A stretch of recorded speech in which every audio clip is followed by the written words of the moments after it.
give us your name for the people out there, please? Hey, my name's Hunter. All right, and Hunter, you gave me a call earlier today and told me a little bit about your story.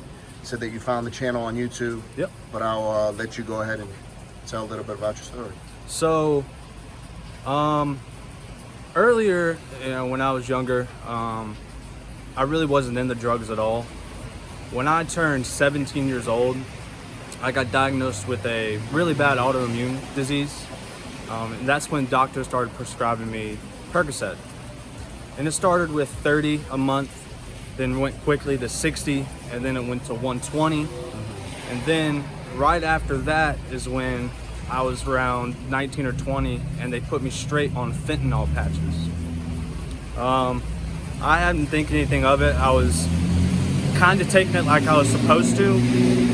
And then when I went to go to the pharmacy to refill my fentanyl patch, the pharmacist told me, it's not in yet, it'll be in tomorrow afternoon. I said, it's fine, didn't think anything of it. When I woke up that next day and felt what my body was needing, it completely changed my life. And how long were you up to that point? How long had you been taking your meds as prescribed? 3 years. Okay, wow. So, okay. 3 years, how I was supposed to, but then when I got the fentanyl patch back is when I started taking more to come back off of what was happening to me. Yeah. It started with, putting two patches on, and then it went from putting a patch in my mouth. Yeah. And it was getting to the point to where I take all my medication within 2 weeks and go through 2 weeks of withdrawal. Oh, wow. So it got to the point where I was trying to find anything I could do to not have that happen. Mm-hmm. So it quickly led to the use of cocaine and occasional heroin.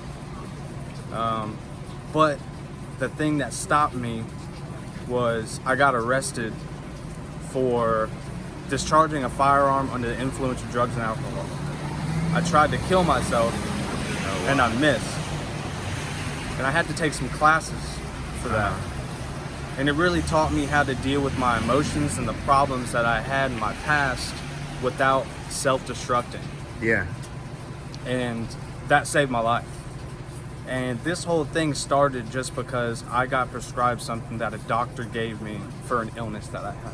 Yep, and we naturally think just because a doctor gives it to us that it's fine, it's harmless. Exactly. And little do we know, that they're prescribing us heroin, basically. Exactly.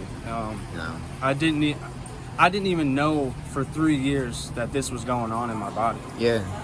And I went to my rheumatologist and I said, what was my plan, to stop this from happening? Well, that's not really how it works. I said, it's fucking ridiculous. That's not how it works. Yeah. I dropped that doctor immediately.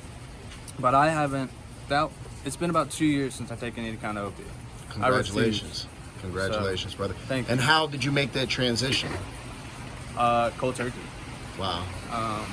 Yeah, when I got arrested and I took those classes and I saw people around me that were going through the same thing but didn't have, the mental strength or didn't know how to cope with what they had going on. Mm-hmm. Just what could happen, where your life could go.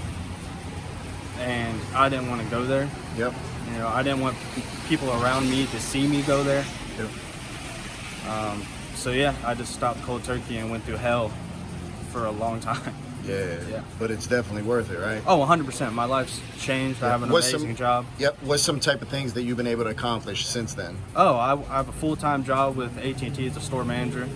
I've lived in Atlanta, Georgia, Tampa, Florida, Philadelphia now, moving to Texas.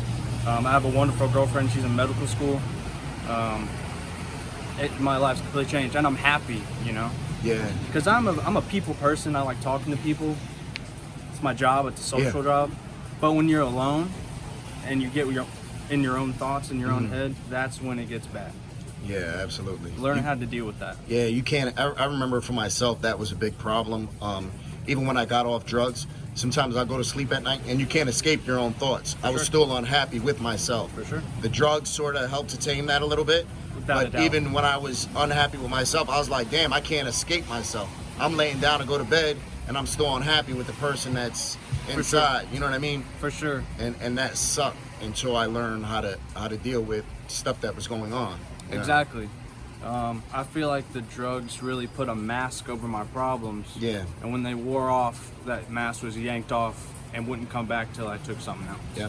Yeah. So learning how to live without the mask and deal with your problems and using them as fuel, as you said in one of your Yep. videos, instead of excuses, Yep. changes your life Yeah. completely. 100%, man.